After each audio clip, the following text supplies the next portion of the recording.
আমি তখন স্কুলে পড়ি। সবে কেবল টিভিতে কাহো না প্যার হে দেখেছি। আর একটা সিন আজও মাথায় আটকে আছে। সমুদ্রের মাঝখানে একটা ক্রুজ, চারিদিকে বিশাল বিশাল পাহাড় যেন জলের ওপর দাঁড়িয়ে আছে। আর একদল মানুষ হাসছে, গান গাইছে, জীবনটাকে উপভোগ করছে। ছোটবেলায় ওই সিন দেখে মনে হয়েছিল এমন জায়গা কি সত্যি পৃথিবীতে আছে? আর কোনোদিন কি আমিও এমন একটা ক্রুজের ডেকে দাঁড়াবো? সময়ের সাথে অনেক কিছু বদলেছে। স্কুল লাইফ শেষ, জীবনের প্রেশার বেড়েছে, কিন্তু ছোটবেলার ওই স্বপ্নটা কোথাও থেকে গেছিল। আর আজ আমি দাঁড়িয়ে আছি সেই স্বপ্নের মাঝখানে। এটা শুধু একটা ক্রুজ জার্নি নয় আমার জন্য, এটা ছোটবেলার একটা অসম্ভব মনে হওয়া সিনের ভেতরে ঢুকে পড়ার অনুভূতি। হ্যাঁ, ওয়েলকাম টু হ্যালং বে, ভিয়েতনাম ভ্রমণের দ্বিতীয় পর্বে স্বাগত।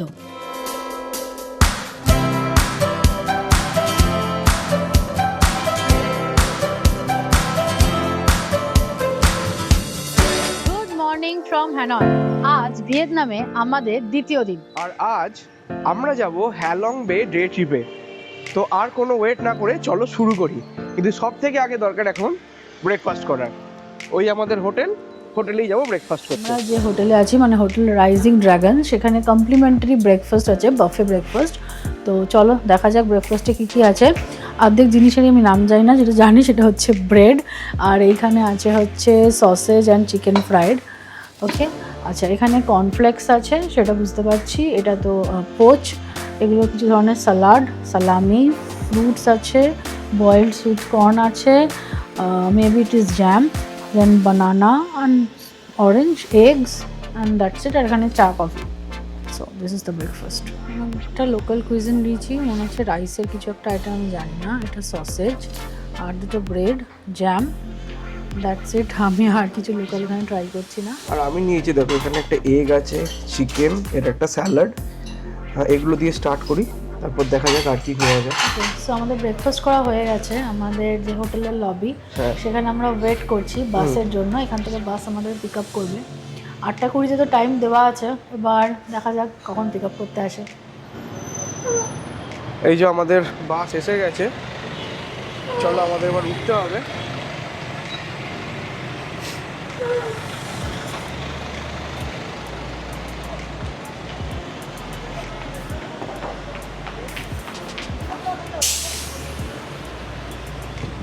বাসে উঠে পড়েছি, লাক্সারি বাস যেরকম হয় সেরকমই। এক্সকারশন চালু। হ্যাঁ, এক্সকারশন চালু। ইন্ডিয়ান, নন ইন্ডিয়ান সব রকমই আছে। তো দেখা যাক আজকের দিনটা কিরকম কাটে। শুনেছি তো এখান থেকে জার্নিটা বেশ লম্বা, হ্যালং বে অবধি। হ্যালং বে এখান থেকে যেতেই সময় লাগে 2.5 ঘন্টা। তার মধ্যে 8 ঘন্টার একটা ব্রেক দেবে, তো টোটাল লাগবে 3 ঘন্টা। আর হ্যালং বে হচ্ছে হ্যানয়ের থেকে নর্থ ইস্টের দিকে যেতে হয় আরো, যেটা নাকি একটা ওয়ার্ল্ড হেরিটেজ সাইট।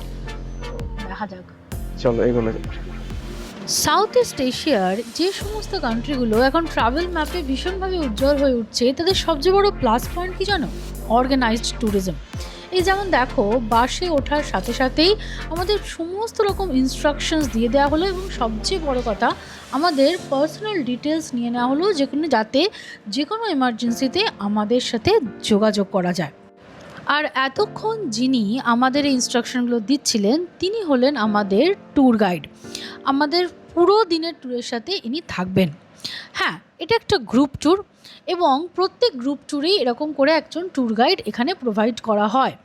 এরা মূলত দুটি কাজ করে। এক, তোমাকে এখানকার লোকাল কালচার, এই পুরো যে জায়গাটায় ঘুরতে যাচ্ছ সেই জায়গাটার ইম্পর্টেন্স, কীভাবে ঘুরবে, সেই পুরো আইডিয়াটা দিয়ে দেয়। আর সেকেন্ড কাজ হলো ভাষার দূরত্ব মেটানো। মানে এখানকার লোকাল লোকজন সবাই যে ইংলিশে খুব ফ্লুয়েন্ট তা নয়, তারা অনেকেই ভিয়েতনামিজ বলতেই স্বচ্ছন্দ হয়। তাই তাদের সঙ্গে এবং যারা ঘুরতে আসছে এই ট্যুরিস্টদের মধ্যে ট্রান্সলেটরের কাজ কিন্তু এই গাইডই করেন। এই যেমন ধরো, এখন আমরা আবার সেই ব্রিজটার ওপর দিয়ে যাচ্ছি, যেটা আমরা গতকাল এয়ারপোর্ট থেকে আসার সময় ক্রস করেছিলাম, এবং তোমাদের বলেছিলাম যে নদীটা এখানে দেখা যাচ্ছে সেটা হচ্ছে রেড রিভার। এই রেড রিভারের বৃত্তান্ত কিন্তু এনার কাছ থেকেই শোনা। Nearby Hanoi, people called Mother River. Why?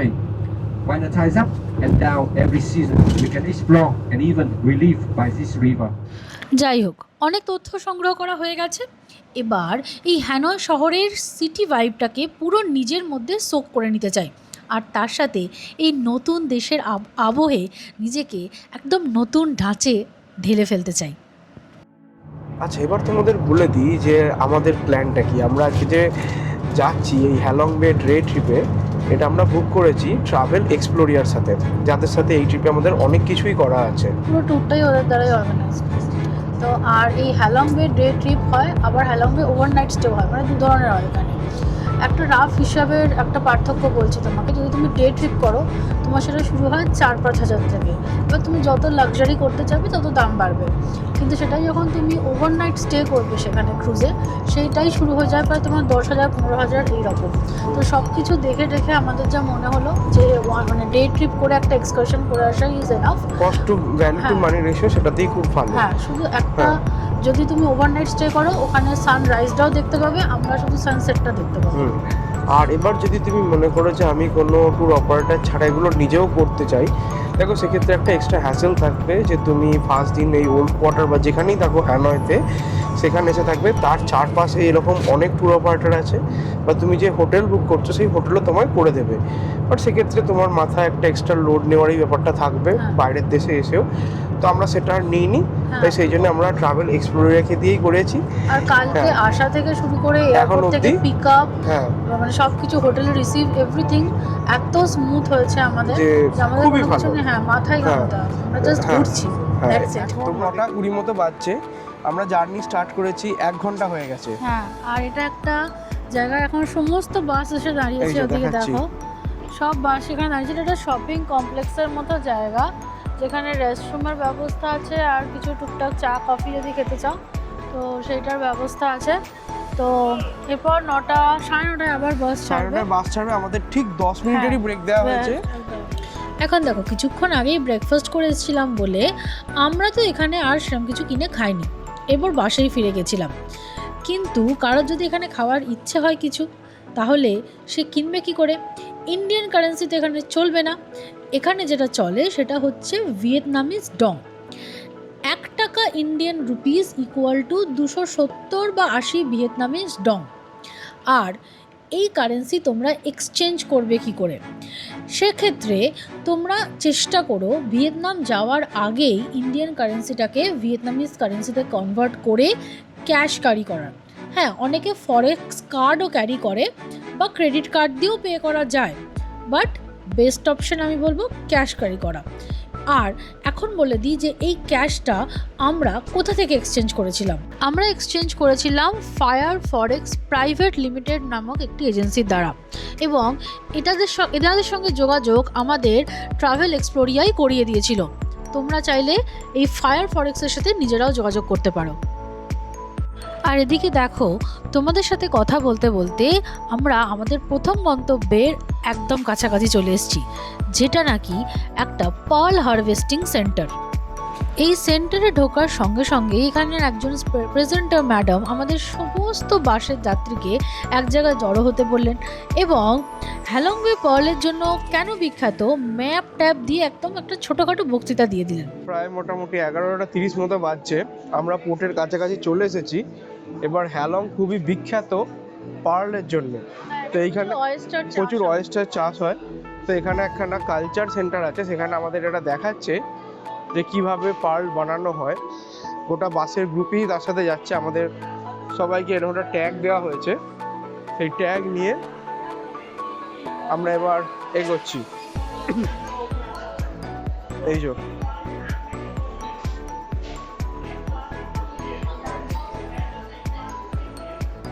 চলন্ত সিঁড়ি দিয়ে আমরা ফার্স্ট ফ্লোর থেকে নেমে এলাম গ্রাউন্ড ফ্লোরে। আর এখানে হারভেস্টিংয়ের পুরো প্রসেসটা খুব ইলাবোরেটিভলি আমাদেরকে দেখানো হলো।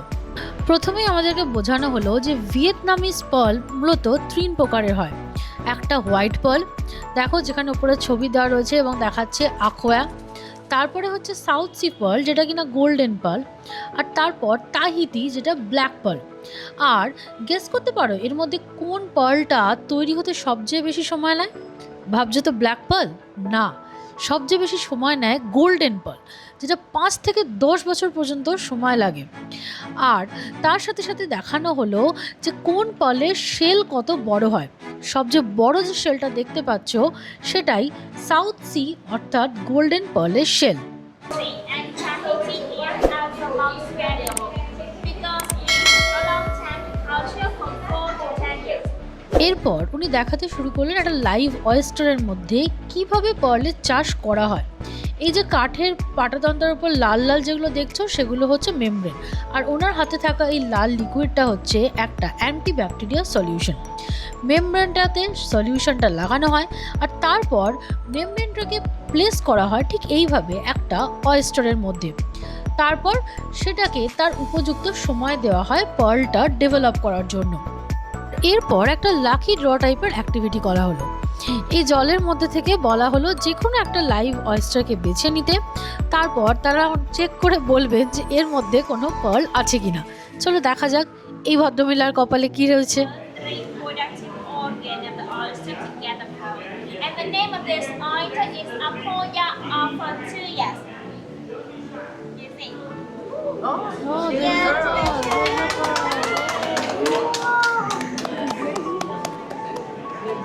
Yeah, it is very shiny. I like that idea. She gets to keep it. No, it's my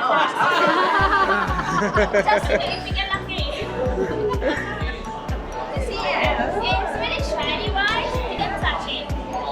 Yeah, very shiny, but it's not perfect. এখানে পার্লটা কীভাবে চাষ করে, কীভাবে পার্ল চিনতে হয়, রিয়েল পার্ল সে সবটাই দেখালো এবং তারপরে পুরো এই জায়গাটাই জাস্ট ফর শপিং। তুমি চাইলে এখান থেকে কিনতে পারো, বাট একটা মধ্যবিত্ত ইন্ডিয়ান ফ্যামিলির কেনার মতো দাম তো আমি এখানে অবধি কিছু খুঁজে পাইনি। যাই হোক, তো দেখা যাক ঘুরে যদি কিছু পাই। এখানে পার্লের কত দাম, মানে ডেফিনেটলি খুবই এক্সক্লুসিভ জিনিস।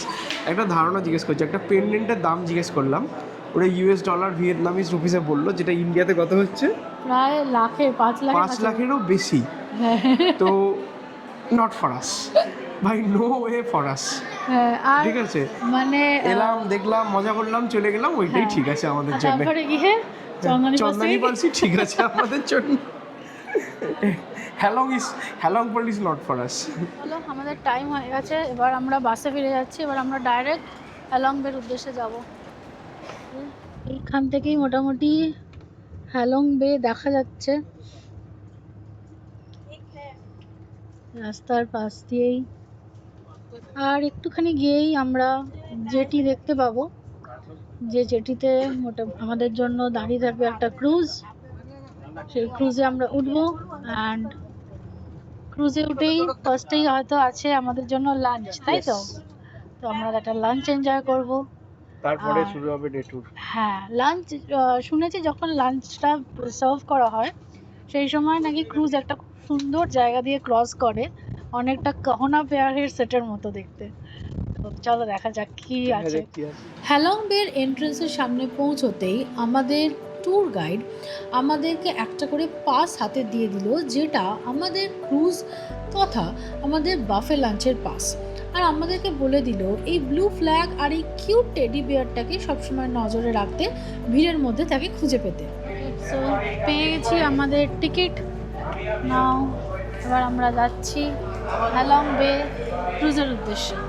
এই যে সামনে ডকিং স্টেশন, মোস্ট লাইকলি এখানেই ডিফারেন্ট শিপগুলো রাখা আছে যাতে করে যাওয়া হবে।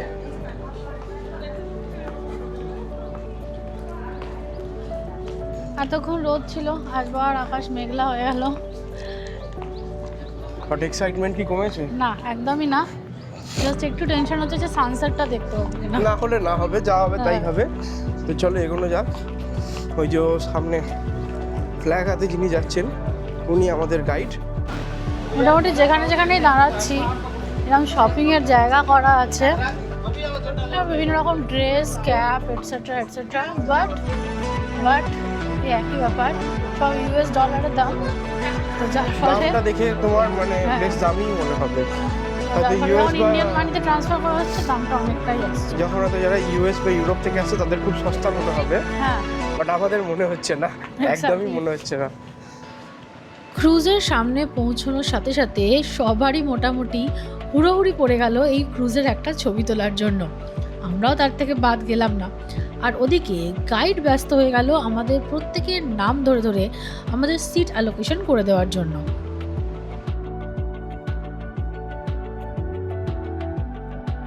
ক্রুজের গ্রাউন্ড ফ্লোরে ঢুকে দেখি বাফে লাঞ্চ সুন্দর করে সাজানো আছে, কিন্তু তার আগে একটা বসার জায়গা পেতে হবে এবং দুর্ভাগ্যজনকভাবে সমস্ত উইন্ডো সিট একদম ফিল্ড আপ, তাই বাধ্য হয়ে এই মাঝের সিটটাই আমাদের বেছে নিতে হলো। যাদের লাঞ্চ কাম ডাইনিং এরিয়া, এখানে আসার পরে দেখো এরকম ওয়েলকাম ড্রিঙ্ক দিয়েছে। আর এরপরে যদি তোমরা যে কোনো রকমের সফট ড্রিঙ্কস বা কিছু নিতে চাও, fruit juice anything, that will not be included, সেটা তোমাকে কিনে খেতে হবে। তবে বাফে যে লাঞ্চটা আছে সেটা কমপ্লিমেন্টারি, সেটা তুমি নিতে পারো যত ইচ্ছে। তো আপাতত ওয়েলকাম ড্রিঙ্কটা একটু খেয়ে দেখা যাক। ভালো, এটা চা basically, cold tea, no not ice tea, cold tea. Lunch চলে এসেছে আর এদিকে জাহাজও ছেড়ে দিয়েছে। খুব সুন্দর একটা জায়গার মধ্যে দিয়ে জাহাজটা যাচ্ছে। লাঞ্চে তো বসবো, চলো বাইরেটা একবার দেখে আসি আগে। হ্যাঁ,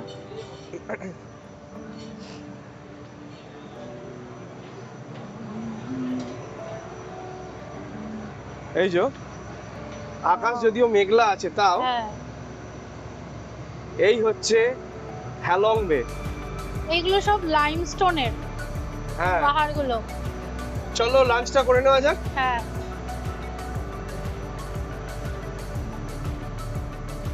লাঞ্চের এখানে মেনু দুর্দান্ত ছিল, মানে ভেজ নন ভেজ সব ছিল।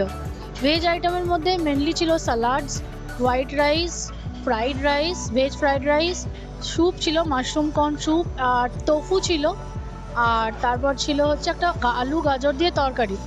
আর স্যালাডগুলো তো সব ভেজিটেরিয়ানই ছিল। আর লাস্টে ওই সুইট আইটেম হিসাবে যেটা ছিল ওটাও ভেজই ছিল। আর এবার বলি নন ভেজে কী ছিল। নন ভেজে স্কুইড ছিল, শ্রিম্প ছিল, একটা সি ফুড স্প্রিং রোল ছিল, সি ফুড স্যুপ ছিল, ফ্রাইড চিকেন ছিল, ফ্রেঞ্চ ফ্রাই ছিল।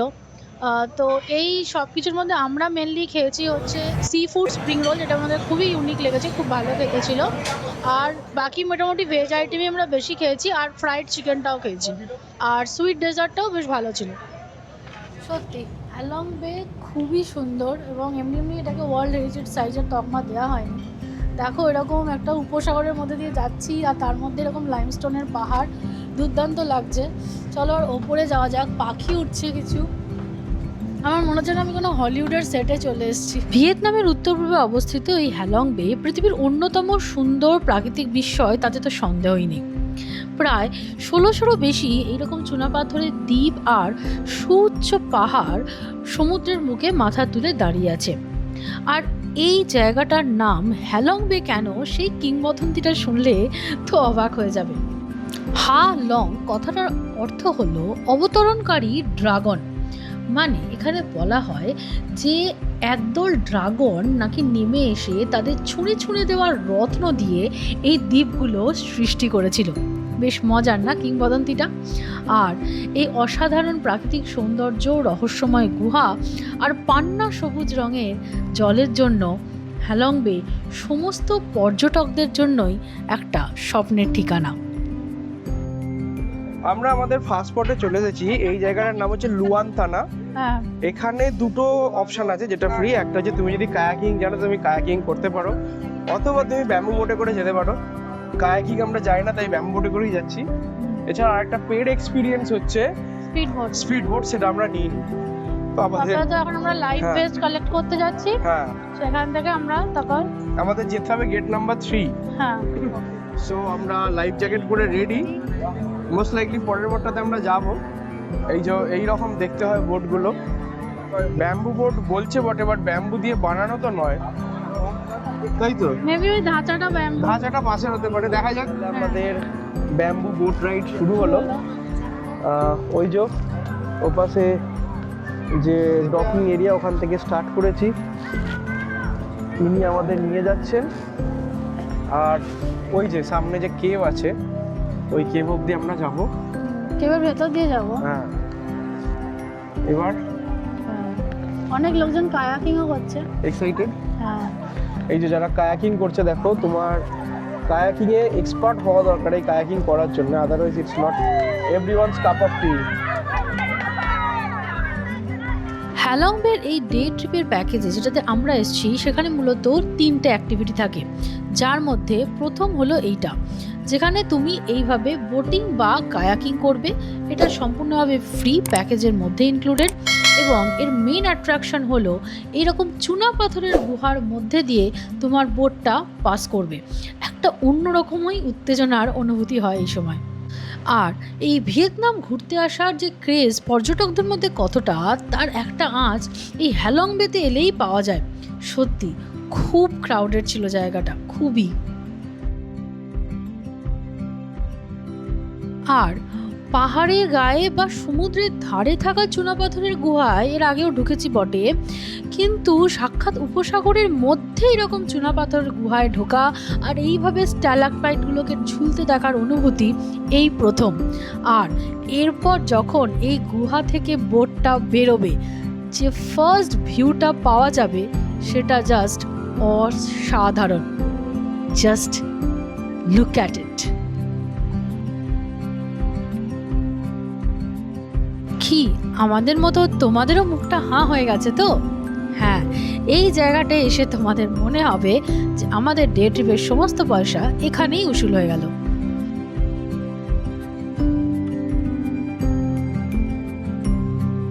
এবার যারা এই কথাটা ভেবে ভয় পাচ্ছ যে ওরে বাবা উপসাগরের মধ্যে নেবে বোটিং, তাদের বলি যে চিন্তার কোনো কারণ নেই। জল এখানে খুবই শান্ত।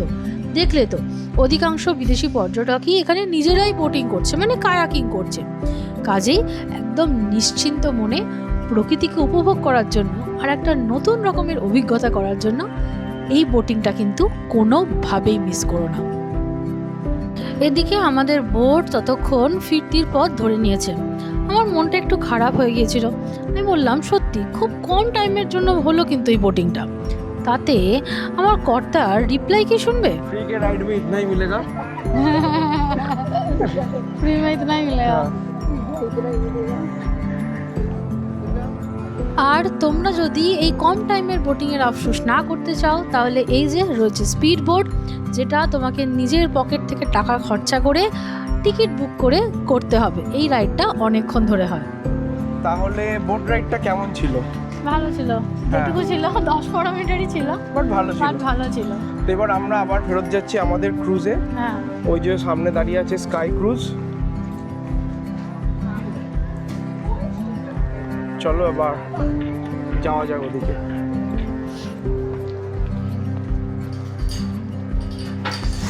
আমাদের বোট ডক ছেড়ে দিয়েছে এবং এবার আমরা এগিয়ে যাচ্ছি আমাদের পরের স্পটের দিকে, যেটা একটা হাইকিং এরিয়া। তো দেখা যাক ওখানে গিয়ে আবার কি করা যায়।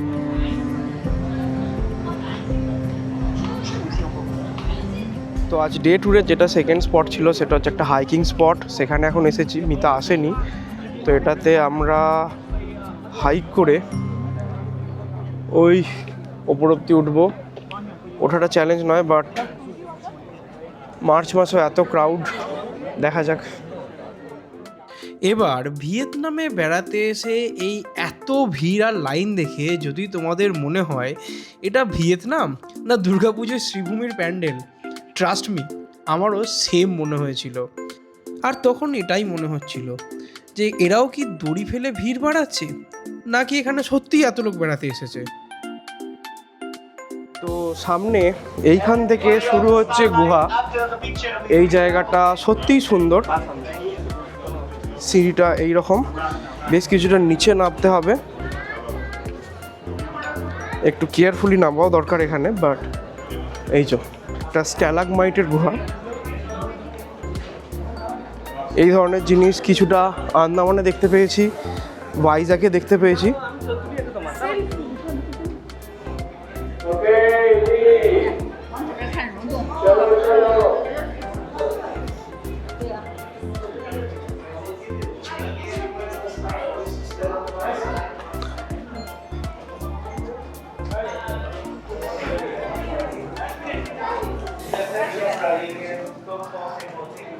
জায়গাটা সত্যিই চমকে দেওয়ার মতো। চুনা পাথরের এরকম একখানা গুহা, তার মধ্যে এত সুন্দর স্ট্যালাগমাইটের কাজ, এটা দেখা যায় না।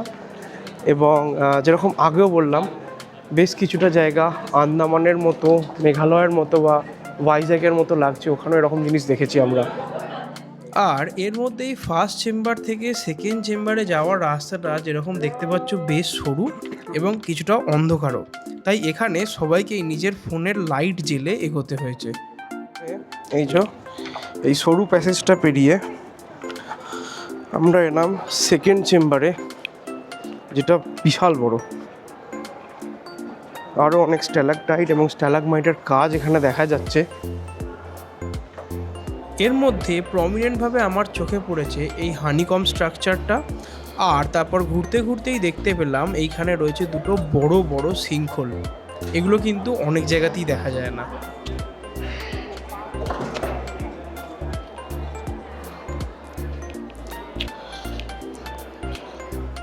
না দেখো, একটা কথা বলতেই হবে, আমরা এরকম লাইমস্টোনের কেভ অনেক জায়গায় দেখেছি। সেটা হতে পারে ভাইজ্যাগ, সেটা হতে পারে আন্দামান, সেটা হতে পারে ইনফ্যাক্ট মেঘালয়। বাট এখানে যে বিশাল জায়গাটা, মানে এই যে কেভটা এতটা বড় একটা জায়গা জুড়ে দেখা যাচ্ছে, এটা ফার্স্ট টাইম। ম্যাক্সিমাম স্টোনই এখানে ডেড, কোনো লাইভ স্টোন ফর্মেশন নেই, বাট এরিয়াটা হিউজ, সেইটা সত্যিই দারুণ লাগে। এই গোটা লাইমস্টোন কেভের মধ্যে এই জায়গাটাই অ্যাকচুয়ালি সব থেকে সুন্দর দেখতে লাগছে, এবং ডিফারেন্সিয়েটিং যদি কোনো ফ্যাক্টর থাকে সেটা এইটাই। এই জায়গাটা সত্যিই খুব সুন্দর দেখতে লাগছে, আনডাউটেডলি। পিছনে ওইখানে লাইমস্টোন কেভ, যেটা প্রায় শেষ হয়ে এসেছে, ওইখান দিয়ে ঢুকেছিলাম, ঢুকে ফাইনালি এইখানে হচ্ছে বাইরে বেরোনোর রাস্তা। এই যে বেরিয়ে এসেছি, বেরিয়ে এসে ফাইনালি এই হচ্ছে এইখান থেকে দেখতে পাওয়া একটা দুর্দান্ত সুন্দর ভিউ। ফাইনালি ট্যুর শেষ করে এই হচ্ছে নামার রাস্তা। হালকা ঘেমেও গেছি, ইট ওয়াজ ফান। এবার নেমে ওইখান দিয়ে নেমে গিয়ে হেঁটে ওইখানে আছে আমাদের ক্রুজ। যখন আমরা এসেছিলাম তখন ক্রুজ এসে আমাদের ওইখানে নামিয়েছিল, ওইখান দিয়ে উঠেছি, উঠে গোটা ভেতরটা দিয়ে ঘুরেছি, ঘুরে ফাইনালি আমরা বেরিয়েছি এইখান দিয়ে।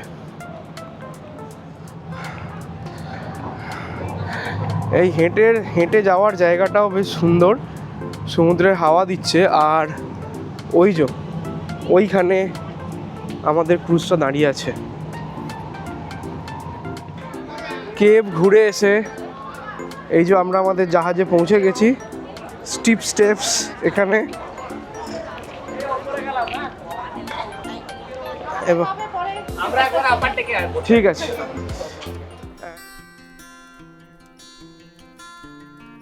আচ্ছা, চলে এসেছি আমরা আমাদের আজকে লাস্ট স্পটে।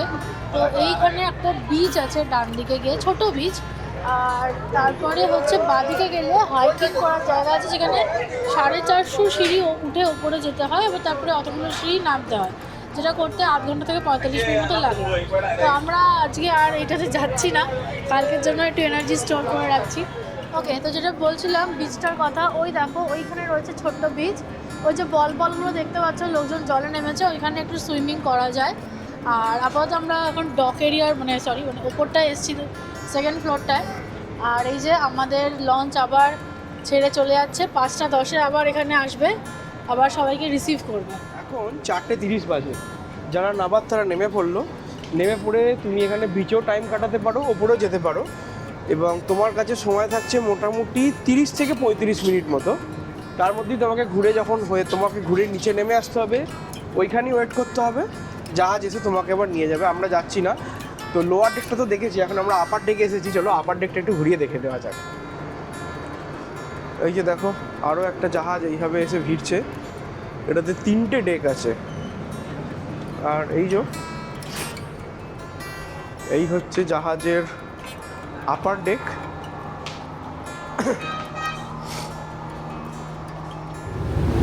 খুব সুন্দর জিনিস দেখো, এখানে একটা সুইমিং পুল পর্যন্ত এর আছে। মধ্যে একটা ছোট সুইমিং পুল আছে এবং এই যে সিঁড়ি এটা চলে যেতে টপ মোস্ট পোর্শনে।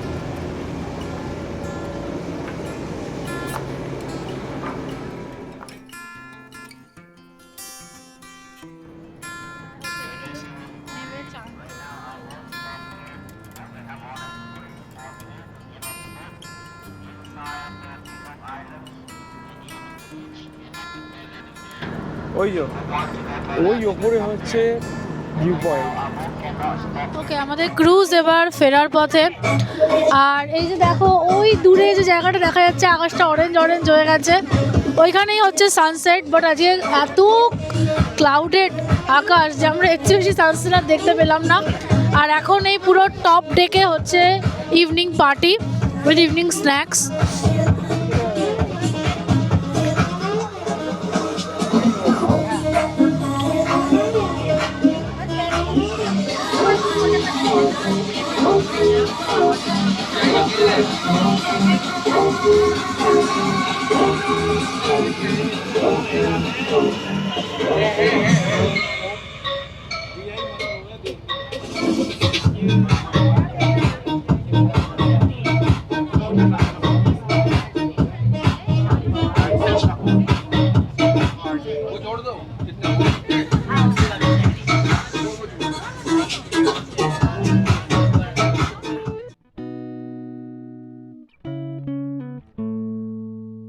আমরা আবার হ্যালংয়ের মেন ডকে ফিরে এসেছি।